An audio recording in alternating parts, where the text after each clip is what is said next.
Hello, hello. Good Hello. afternoon, evening, morning, whatever time it is where you're listening. Same time as where it is for you.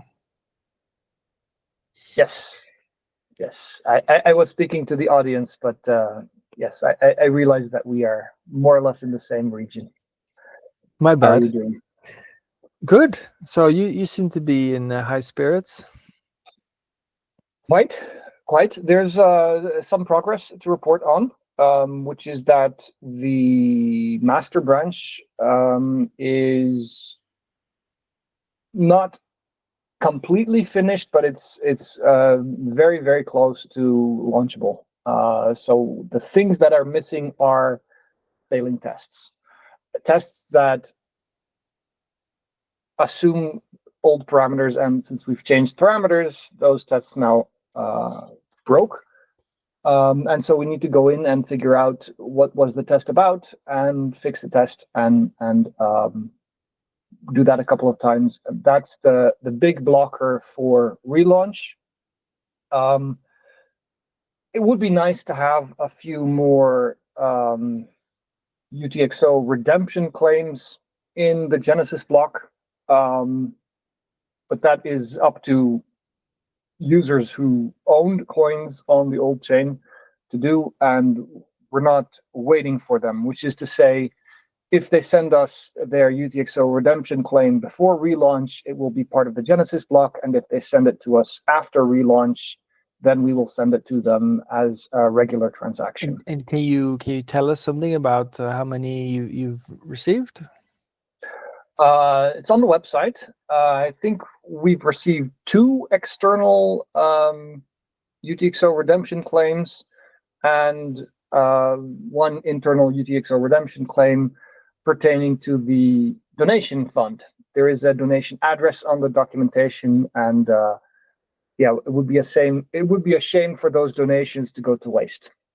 So the very first UTXO redemption claim to have been processed was actually that donation fund.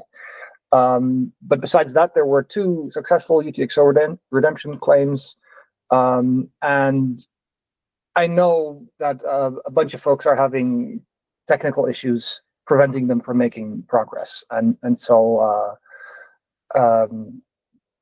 coming week, I'm sure that a sizable proportion of my time will be spent doing technical support to help people actually So that means produce that their claims. the piece of software that you released that allows people to make such valid claims that they're having difficulty running that. That's Yeah, okay.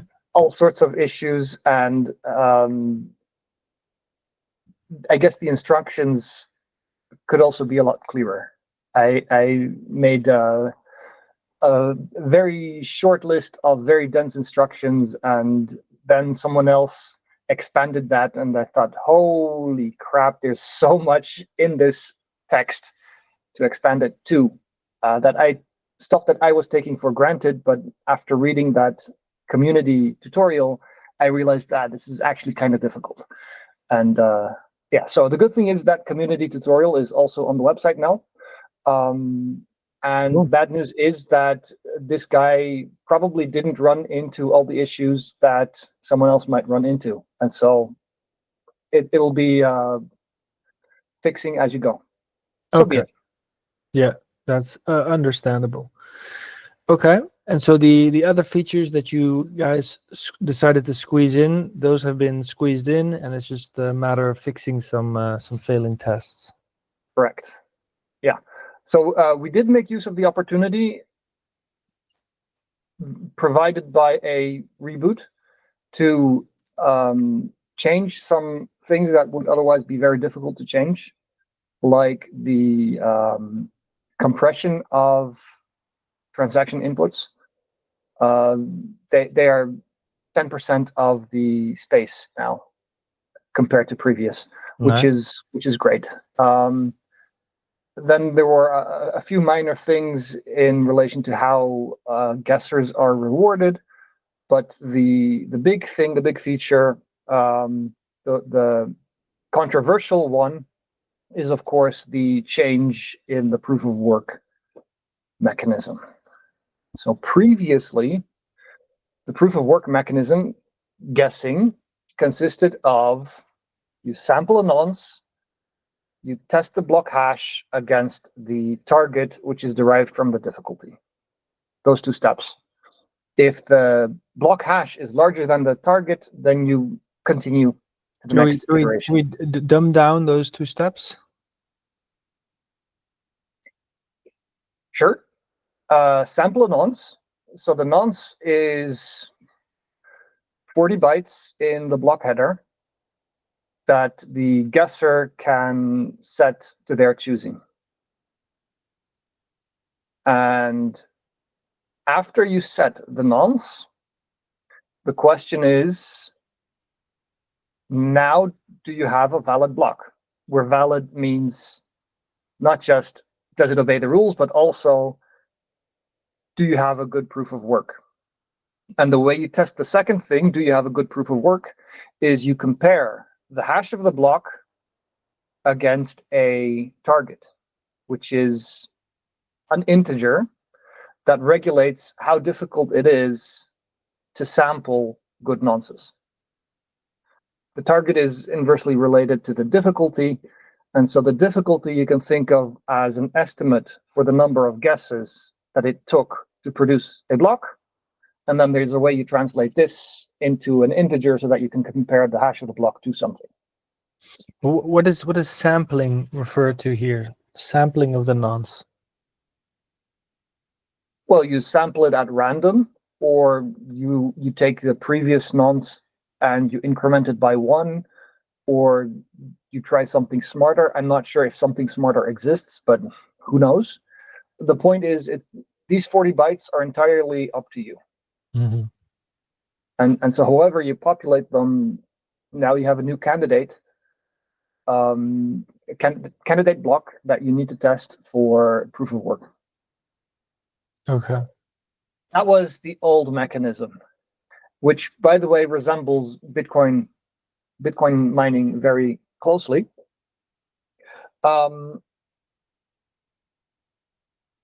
Part of the reason why we are moving away from this mechanism is because it is not very egalitarian, as in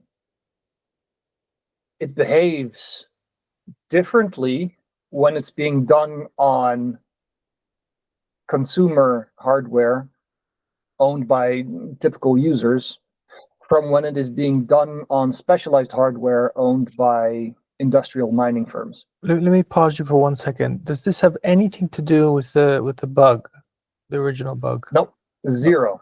Good to We're know. just making use of the opportunity to sneak in this rather controversial change. As you do, yeah. As we do, yes. Yeah, and so a feature or a deficiency, depending on your perspective, of this proof of work mechanism is that it is orders of magnitude cheaper to do on specialized hardware, which not everyone possesses. And so you're automatically stacking the deck in favor of mining centralization in the early phase. I guess even Bitcoin has sort of mining centralization now, but the key difference is that Bitcoin started off with decentralized mining because you could mine on your CPU, and then you could mine on your GPU, but still almost everybody has a GPU. And so we observed over the last 6 months that we transitioned to centralized mining very rapidly, and for the majority of those 6 months, there were a very small number of miners who were managing to find blocks. And so that's one reason why we decided to change it. And another reason is because there was a imbalance or a lopsided distribution between computing power spent on proving or composing, if you will, versus guessing. And part of the reason why it was difficult to get transactions confirmed was because there were too few provers on the network who were offering their hardware against a fee to produce proofs. And so by requiring a large amount of memory in order to guess, we are requiring miners to possess hardware with which they might as well produce proofs. And so, by the way, the memory cost of producing proofs for transactions is our guiding North Star for deciding how much memory would be required to do guessing. So those are the two motivations. One, egalitarianism in terms of guessing power, and two is require guessers to be in possession of proof-capable hardware. And so, how does a memory-hard proof-of-work mechanism look like? What does it look like? We still have a block hash that is being compared to a target that is derived from the difficulty. So that feature has not changed. And so even if there is a way to circumvent the memory hardness requirement, which would surprise us, but suppose, even in that case, we still have regular proof of work that can proceed as though proceed like Bitcoin did. But now, in addition to satisfying the target equation, you need to produce Merkle membership proofs into a large database of pseudorandom values. And so we've guaranteed, or so we believe, that if you don't store that large database of pseudorandom values in RAM,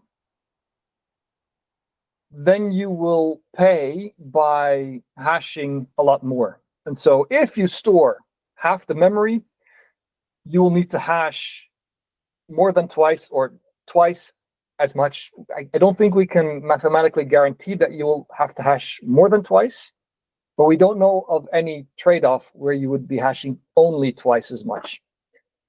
But still, it's a good rule of thumb. If you want to write an algorithm that solves this proof of work problem with half the memory, then you will need to do twice as much hashing. Or replace 2 with any k. And so the reason why this is more egalitarian is because at some trade-off, the communication complexity of RAM memory will balance itself out against just hashing more. And so the limiting factor is not the speed of your hasher, the limiting factor is the communication in your memory, which centralized mining firms do not have specialized hardware for. And by the way, if they did, then that would be a great thing for proving, because the cost of moving memory around is also a big bottleneck in the prover.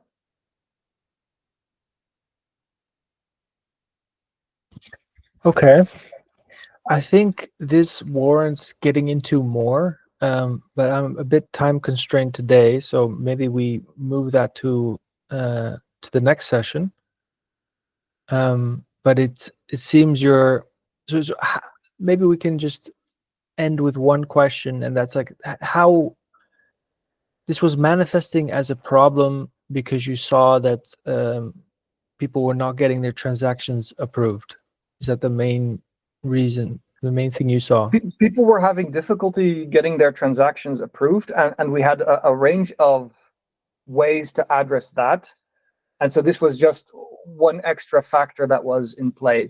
Another factor was mining is, in practice, very centralized. Mm-hmm. And you've observed this already on testnet? This new The new guessing algorithm and proof of work mechanism is live on testnet. Yes. okay. Okay, cool. So then let's dive a bit deeper next session. Sounds good. Okay. Okay. Take care. Take care. Bye bye.